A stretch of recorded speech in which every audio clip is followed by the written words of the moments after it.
Olá a todos, obrigada, César, obrigada, Raul. Na verdade é que é uma honra. Desde que eu comecei a trabalhar com tendências, é a primeira vez que eu estou em casa. Então, isso para mim significa muito. Antes de começar, queria me apresentar.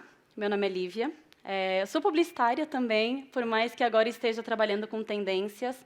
Trabalho com essa parte de pesquisa há alguns anos e estou hoje no Trendwatching, respondendo para o headquarters em Amsterdã. E queria saber se alguém não conhece o Trendwatching, por acaso. Ok, isso é bom. Pois, uma coisa que acho que é importante a gente começar, para ter certeza que está todo mundo na mesma página, é que o que nós pesquisamos são tendências de consumo.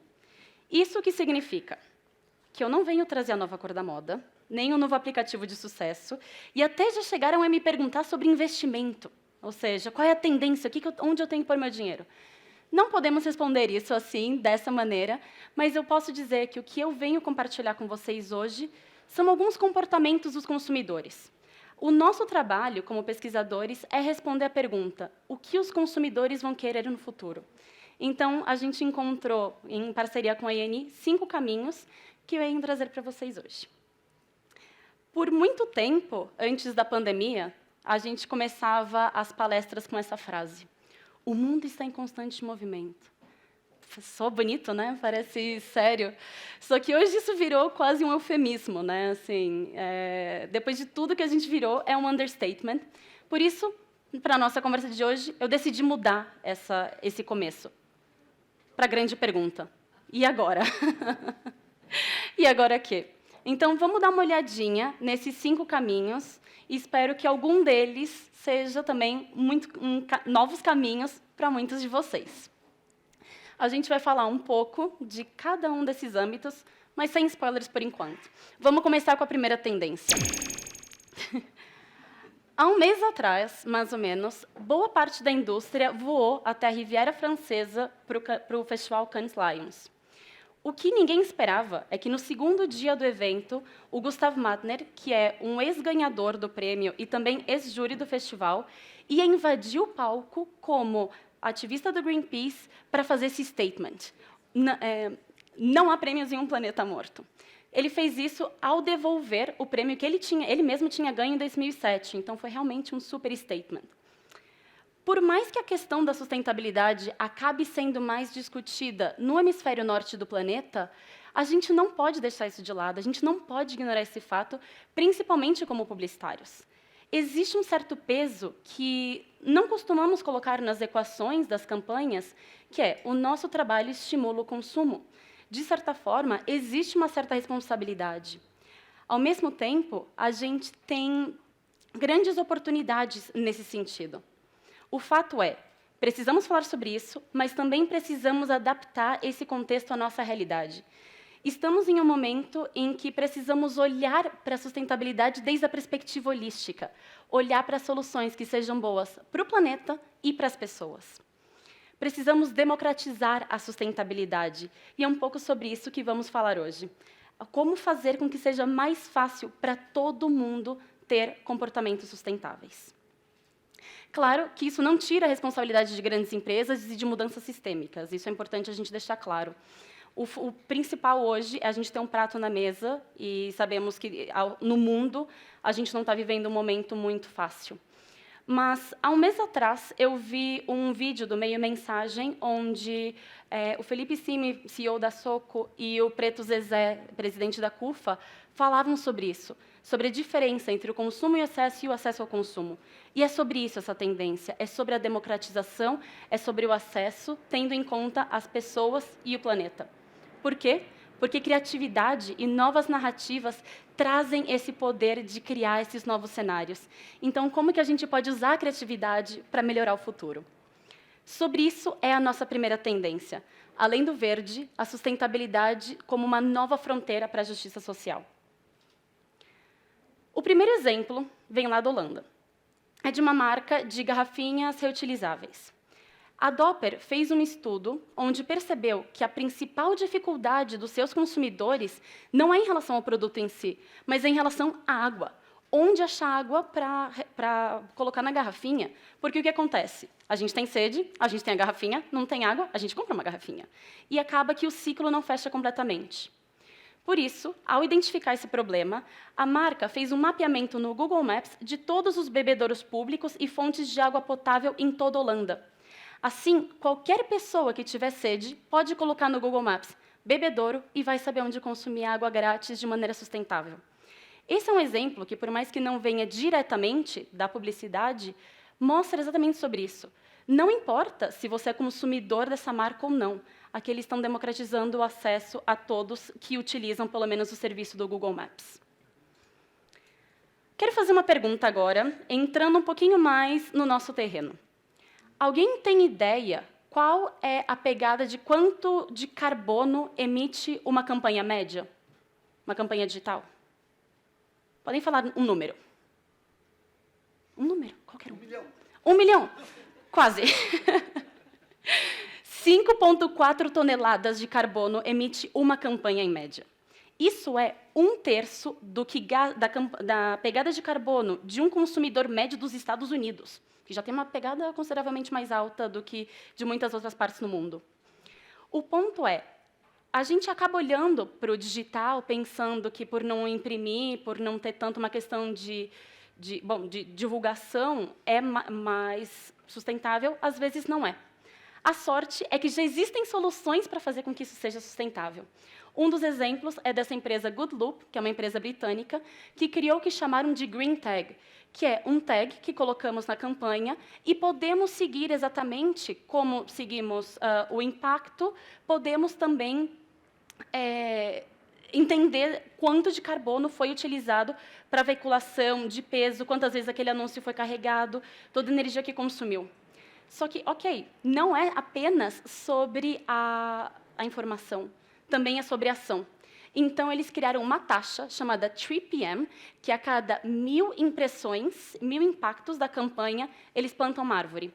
Ou doam dinheiro, que seria pago para fazer o offset daquela campanha, para alguma instituição relacionada ao meio ambiente. Então, mais do que apenas a informação, o que já é muito relevante, também tem um passo para a ação. Podemos olhar para essa tendência também desde a perspectiva da diversidade. Com 45 milhões de pessoas vivendo com algum tipo de deficiência no Brasil, é muito complicado que menos de 1% dos sites sejam acessíveis. Como a gente pode democratizar isso? A Stark trouxe essa solução. Não sei se alguém conhece. A Stark é para o design o que o Grammarly é para o inglês. Então, Grammarly é um site que você vai escrevendo em inglês e ele vai corrigindo tudo. É ótimo. Ele corrige tempo verbal, palavras que fazem mais sentido, grátis. A Stark faz a mesma coisa com design. A partir do momento que você está criando uma peça ou você está criando um site, ele fala, olha, aqui o contraste pode ser melhor. Talvez essa fonte não seja legível para todos os públicos. Então, é uma maneira, enquanto estamos trabalhando, de já trazer essa questão da acessibilidade. Não apenas pelo software, mas também pela questão de conseguir vendo a evolução e de ir aprendendo com isso. Queria deixar uma pequena provocação, uns segundinhos para pensar. Como podemos incluir métricas de impacto social e ambiental nas nossas campanhas? Deixa um segundinho.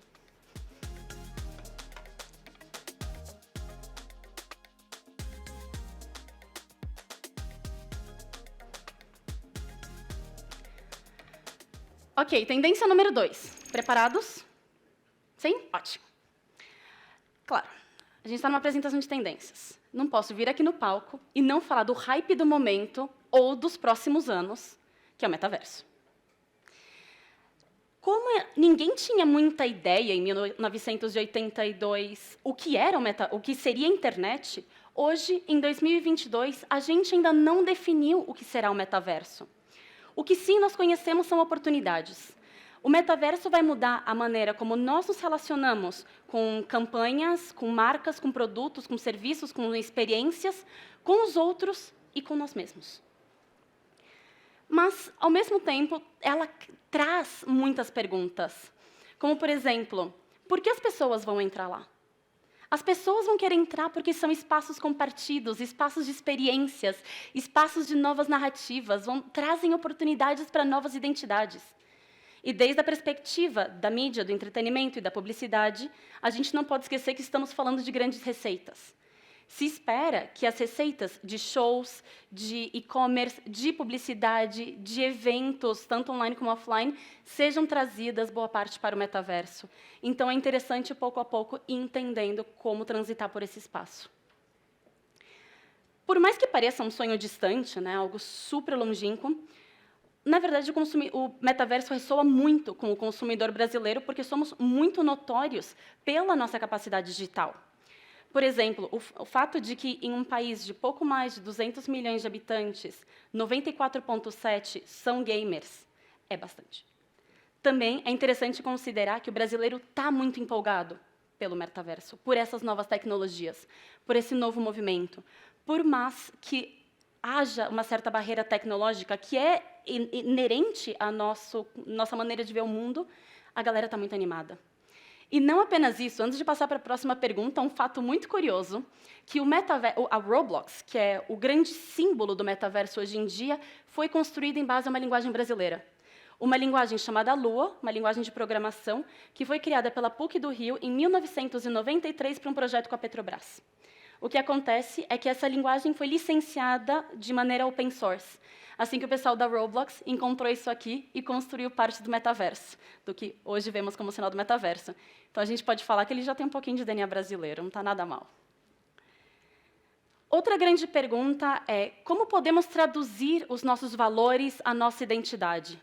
Por meio de um estudo de oportunidades. E isso é algo que a gente precisa ter muito claro. Não vale a pena entrar no hype porque sim. É importante encontrar nossa voz, encontrar o nosso posicionamento, encontrar a maneira certa de fazer esse movimento, porque tem muito tempo pela frente. Então, a partir do momento que vamos identificando essas oportunidades, temos melhores maneiras de entrar nelas, de fazer de verdade. E sobre isso, essa tendência, metafísico. Sim, o meta tem muito a ver com o metaverso, muito a ver com muitos metas, mas é exatamente sobre a quebra final dessas barreiras que existem entre o físico e o digital. Nosso primeiro exemplo vem da Sunsilk, que é uma marca britânica, uma ação que eles fizeram no México, que essa marca quer trazer mais mulheres para o ambiente do metaverso. Então, o que eles fizeram? Criaram um espaço na Roblox, que é essa plataforma que utilizou a linguagem Lua, para onde mulheres, pessoas de todos os gêneros, mas focado no público feminino, podem ir jogar joguinhos, encontrar os amigos, ganhar pontos. Só que o mais interessante é que criaram o que chamaram de casa de habilidades, que é um espaço onde o personagem ou a pessoa entra e pode fazer até 20 cursos online grátis, que vão desde cuidados pessoais até empreendedorismo. Então, o ponto é trazer uma experiência online que ajude essa pessoa no mundo offline. Vamos dar uma olhada.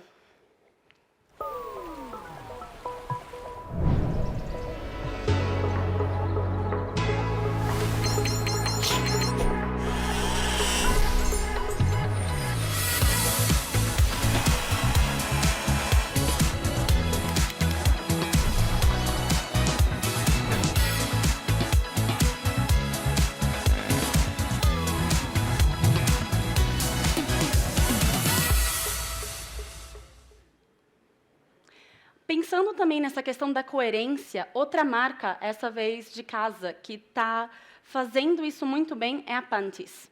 A Panties conseguiu trazer toda a questão da sustentabilidade que eles prezam no mundo real para o mundo digital, lançando 33 NFTs e pagando para fazer o offset dessa pegada de carbono. Não sei se vocês sabem, mas dependendo da complexidade de uma NFT, ela pode chegar a ter a pegada de carbono de um cidadão da Argentina do que consome de energia elétrica em um mês.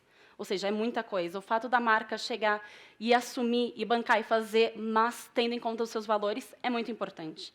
E também o impacto no mundo offline, no mundo real, onde, para cada transação do metaverso, a marca se comprometeu a doar um lote de calcinhas absorventes para uma comunidade, também lutando contra a pobreza menstrual.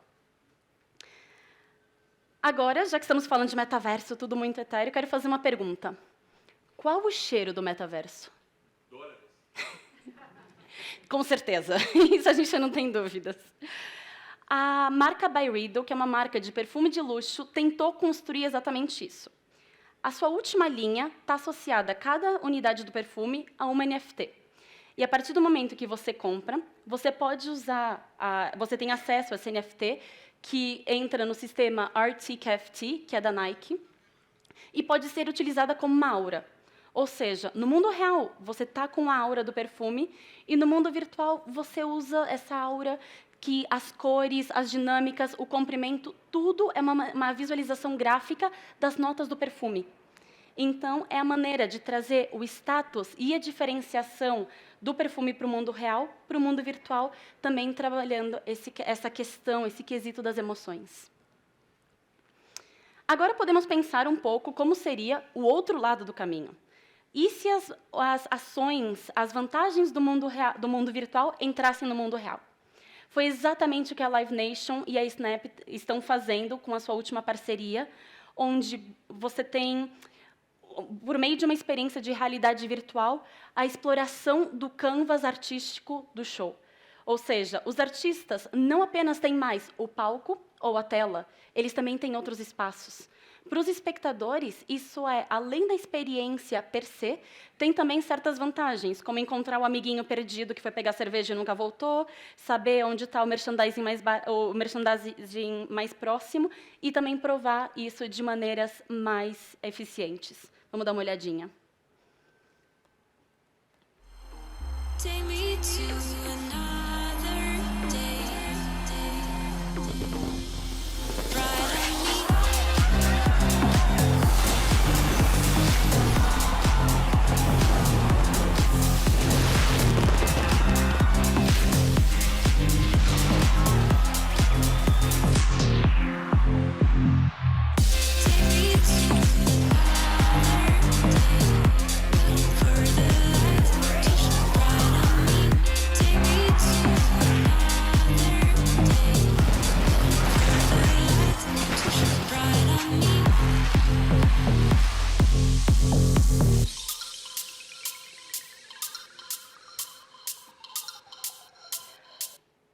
Com esse exemplo, fechamos essa tendência pensando como podemos traduzir nossos valores de marca, valores pessoais e valores do nosso cliente para esse ambiente.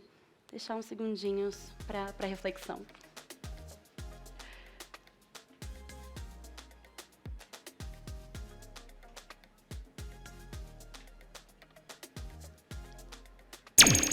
Preparados para a tendência número 3? Já estamos quase na metade. Desde o século XX, publicitários, marqueteiros, comunicadores e profissionais de todas as indústrias se baseiam na segmentação demográfica para desenvolver campanhas, produtos, serviços e muito mais. Isso significa que, como sociedade, nós esperamos que as pessoas vivam sua individualidade, seus desejos, ser da maneira que querem ser. Enquanto, como empresas, a gente acaba colocando todo mundo na mesma caixinha porque nasceram na mesma faixa etária. Tem um pouco de tensão aí, não? Por isso, centenas de cientistas sociais enviaram em maio do ano passado uma carta à Pew Research Center pedindo que a empresa deixe de ter como base para suas pesquisas a segmentação demográfica. A ideia aqui é exatamente ver que acaba, segundo eles, é um approach que acaba sendo um pouco contraproducente, porque no final você não sabe se uma certa comunidade se porta de certa maneira, porque para fazer parte do grupo ou não, ou porque é assim mesmo. Então, a ideia é que, quebrando isso, a gente consegue ter uma melhor visão das nossas populações. É claro que a experiência de crescer como um baby boomer é muito diferente da experiência de crescer como a geração Z.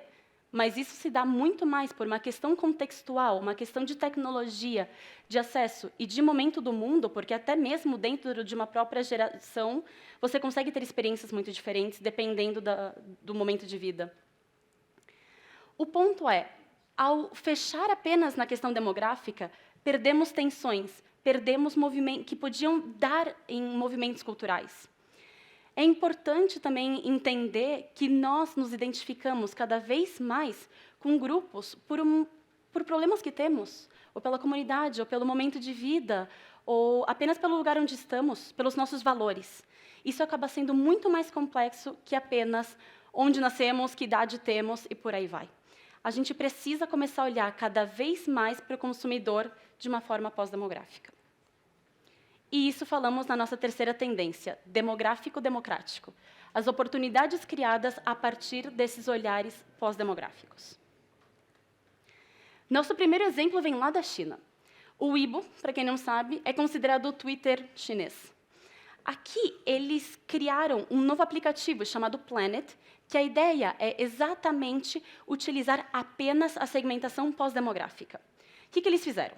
Eles criaram certas comunidades e conectam usuários com nano, micro-influencers e suas comunidades apenas pelos seus interesses. A Weibo não pergunta de onde você é, que idade você tem, qual é o seu gênero, nada. O ponto é, apenas com base nos teus interesses, conseguimos pensar novas maneiras de atingir esse público e atingir esse público de uma forma melhor. Então, no final das contas, se a gente extrapolar isso para o âmbito do entretenimento, para o âmbito da publicidade, da comunicação, é uma ideia bastante disruptiva. Podemos também pensar que esses olhares pós-demográficos nos permitem diminuir desigualdades. E esse exemplo me pareceu muito interessante, porque eu tive a sorte de trabalhar em agência por alguns anos.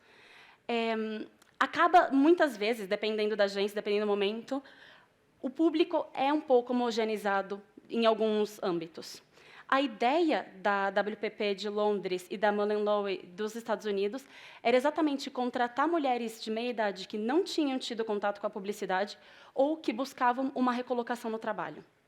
A ideia era oferecer um treinamento para essas mulheres. No caso da WPP, era muito focado em mídia, então era exclusivamente para mídia. Na Mullen Lowe, as mulheres podiam escolher o departamento que queriam e tinha uma imersão mais 360 nesse sentido. Mas era oferecer um treinamento com base nas necessidades delas, também em questão de tempo, de flexibilidade, oferecendo um contrato, sabendo que estavam contratando mulheres que estavam começando ou que estavam nessa questão de voltar de uma licença maternidade. Então, é muito interessante ver o futuro do trabalho por meio dessas lentes que são também ditadas por nós como consumidores, pela nossa vida. Então, é muito importante ver esse olhar e ver isso sendo implementado na publicidade. Também podemos pensar os olhares pós-demográficos para melhor atender a nossa audiência. Não sei se tem muitos solteiros aqui na sala, mas explico um pouco a dinâmica do Bumble, se alguém não conhece. O Bumble é tipo um Tinder, é um aplicativo de relacionamentos, onde, no momento que há um match, em um match heterossexual, as mulheres têm que ser as primeiras a mandar mensagem, elas têm 24 horas. Se as mulheres não mandam mensagem, não tem conversa, literalmente. Só que o que aconteceu?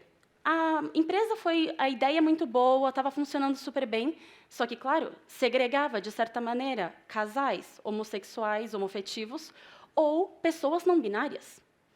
Aconteceu que, no começo do ano, se fez viral um vídeo do TikTok de uma pessoa não binária comentando a experiência dele nesse meio, falando assim, nossa, o app não me deixa ter match porque não considera a maneira como eu me identifico.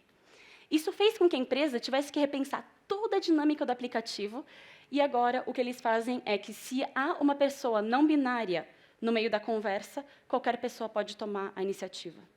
A ideia continua lá, mas de uma maneira um pouco mais aberta. Então, a gente consegue ver que o Bumble conseguiu aumentar a audiência e conseguiu se atualizar um pouco para as necessidades de uma nova população a partir dos olhares pós-demográficos. Assim, fechamos a terceira tendência. Como podemos repensar nosso olhar sobre o público para melhor atendê-lo?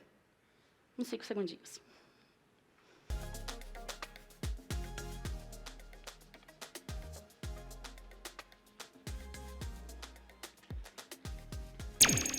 Tendência número 4. Cada vez mais, isso não vai parecer nenhuma novidade, mas é a verdade, cada vez mais gastamos o nosso tempo, nossa atenção e nosso dinheiro interagindo com entretenimento, com comunicação. Isso faz com que a indústria do entretenimento esteja crescendo mais rápido que a economia global, o que mostra muito e diz muito sobre nós como sociedade. O ponto é que passamos o nosso tempo interagindo com mídia, nosso tempo no trabalho, nosso tempo livre. Quem nunca ligou a televisão para deixar no fundo, assim, se sentir acompanhado enquanto está cozinhando o almoço, ou fica esperando, se sente parte desse ambiente, de certa forma. Em questão desse dado, me pareceu muito interessante, porque não é apenas 90% usa canais digitais para se entreter. Também isso significa 20% do tempo que a gente passa online. Considerando que, imagino que a maioria aqui trabalha na frente do computador, 20% é bastante tempo. Isso, claro, traz certas dinâmicas, traz certas preocupações que a gente já tinha mesmo antes da pandemia. O que aconteceu é que, a partir do momento que todos os shows viraram lives e todas as reuniões viraram reuniões do Zoom, o tempo do screen time aumentou ainda mais. E, com isso, as nossas preocupações com a saúde mental. Como podemos criar essas novas narrativas e pensar desde o lugar, como publicitários, como comunicadores, como entretedores, como profissionais de entretenimento, como podemos usar esse espaço para criar novas narrativas e, principalmente, falar, por exemplo, sobre saúde mental com populações ou até em regiões onde isso continua sendo um tabu. No final do dia, acabam sendo sobre as escolhas que fazemos sobre nosso tempo, nossa atenção e nosso dinheiro, porque assim estamos construindo comportamentos. Cada vez mais, os consumidores vão esperar que as marcas ajudem ele a fazer melhores decisões, a usar melhor o seu tempo.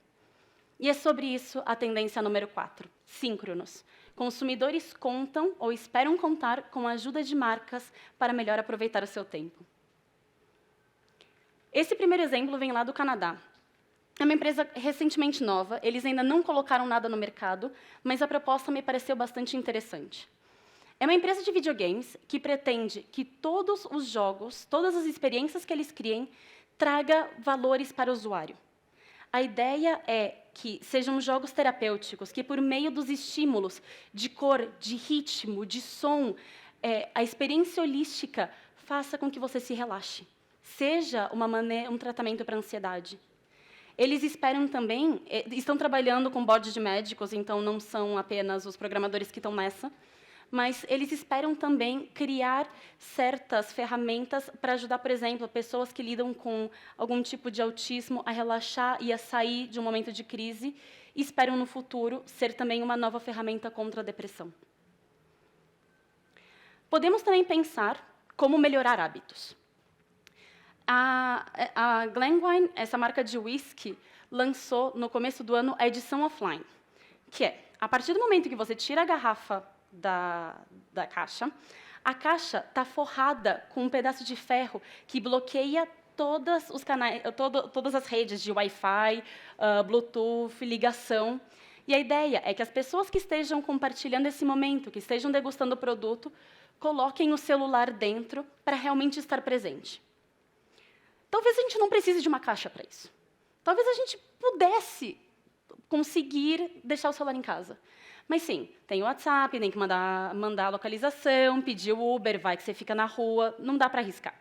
O ponto é que, cada vez mais, temos essa conexão com o mundo digital e é interessante ver marcas atuando para ajudar que essa conexão e que esse momento seja de mais qualidade e também ter momentos de qualidade offline. Nosso último exemplo dessa tendência é da marca de cream cheese Philadelphia, que estão lançando Philadelphia, no sentido de sentimentos mesmo. É um restaurante onde ninguém compra comida, compra sentimentos. Eles estão trabalhando com 2 chefes americanos, cuja ideia é criar pratos que conectem com o consumidor diretamente. Ou seja, você compra um prato para a criatividade, que tem o sabor de criatividade. Esse eu tenho curiosidade de saber como é. Outro de sedução, outro de entusiasmo. Imagina o sabor, imagina a experiência. No final, acaba sendo uma experiência sensorial. Mas no mundo onde estamos vivendo cada vez mais incertezas, medo, ansiedade, é interessante ver essa provocação por trazer também sentimentos positivos para a mesa, e nunca melhor dito. Mostrar um pouco como foi a formalização dessa ação. What if you could make people taste a specific feeling? We love playing with emotions and all these memories we have about food because you can bring out different experiences for different people.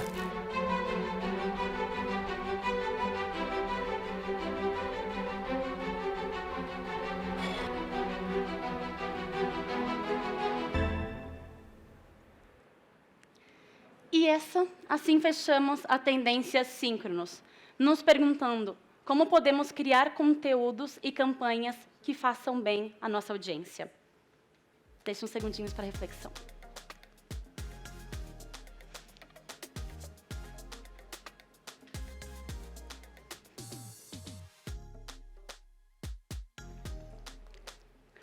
Última tendência.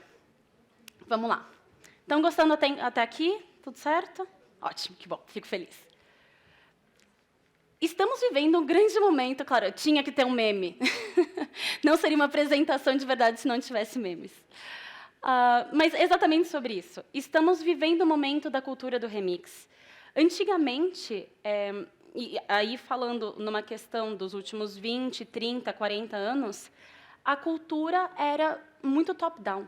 Eram alguns fornecedores que nos contavam certas narrativas, que nos ajudavam a criar as nossas próprias. O que acontece é que, com a rede social, esse fluxo virou. Hoje, o conteúdo criado por audiências, por consumidores, tem quase tanto valor, se não até mais, dependendo da comunidade, do que as próprias grandes produções culturais. No final das contas, não é mais sobre apenas a peça que você faz, a série ou tal, senão exatamente como as pessoas interagem e o que criam a partir disso. Porque, no final das contas, o consumidor acaba tendo um maior alcance, uma maior conexão, e os memes, hoje, são a maior expressão da cultura, porque misturam elementos da indústria cultural, séries, filmes, etc., com a cultura contemporânea, com o que a gente sente. São a maior expressão. E vamos combinar, o brasileiro não consegue ficar sem criar memes.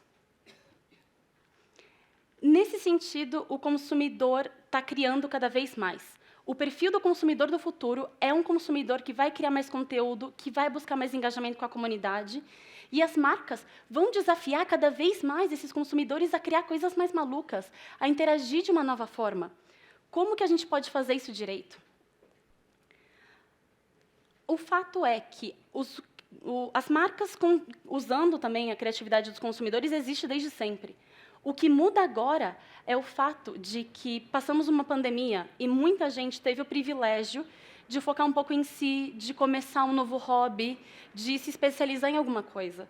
A gente está mais exigente. Também vivemos um momento em que muitos trabalhos estão cada vez mais precários. A gente vê certas leis, e falando isso numa questão geral, o futuro do trabalho é incerto. O que muda é que agora as marcas querem que os consumidores colaborem, mas os consumidores também vão exigir a sua recompensa, o seu reconhecimento. Então, ter isso claro é muito importante na tendência transversal. Como essa comunicação pode ser transversal?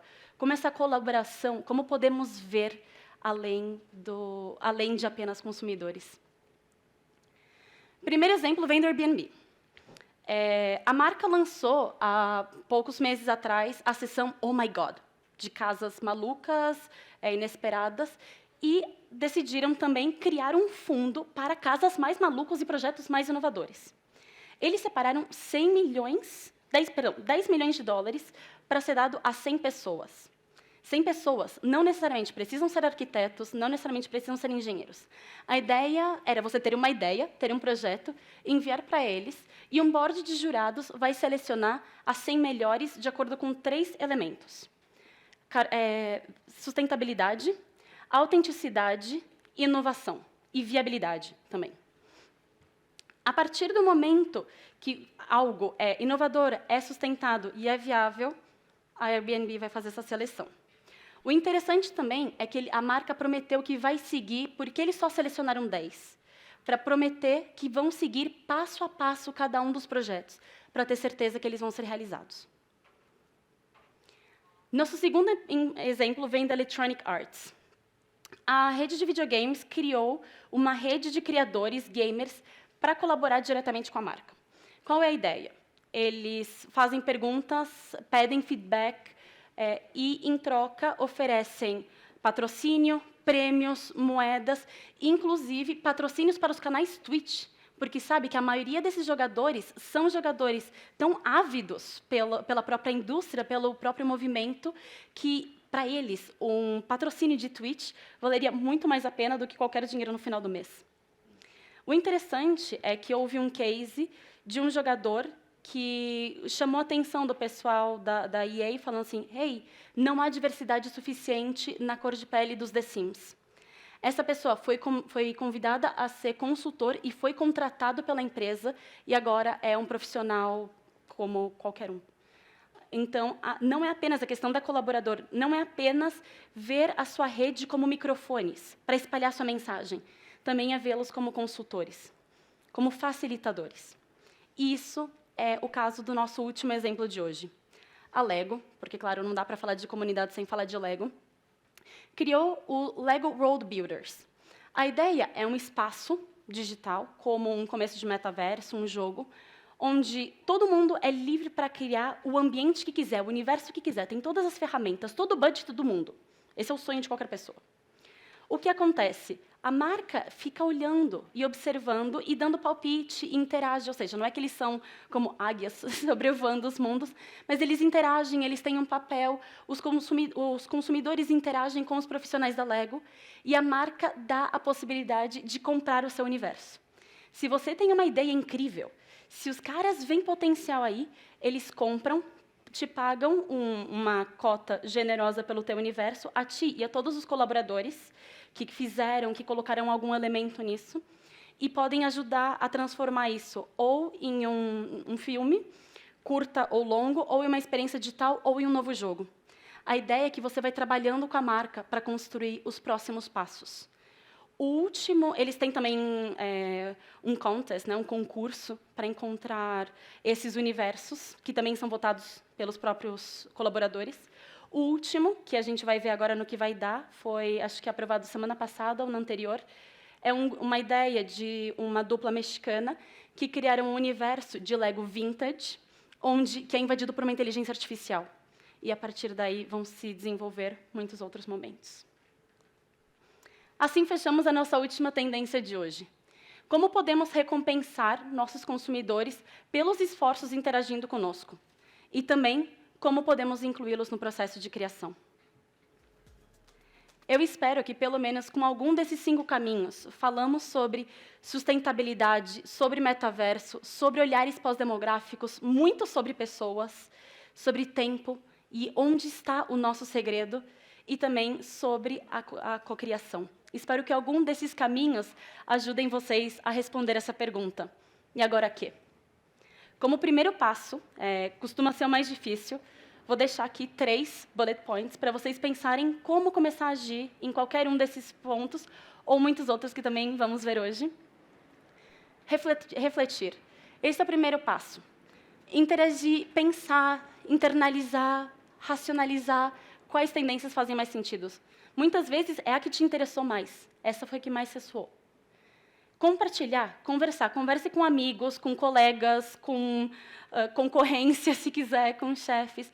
Mas falar sobre o tema também ajuda a colocar tudo em movimento. E o último ponto é agir. As tendências, no final do dia, se não fazemos nada com elas, acabam sendo mais informação interessante. Então, eu realmente espero que daqui saiam muitas campanhas incríveis, muitas grandes inovações, porque eu tenho certeza que da mão da INI também vão sair muitas coisas. Muito obrigada.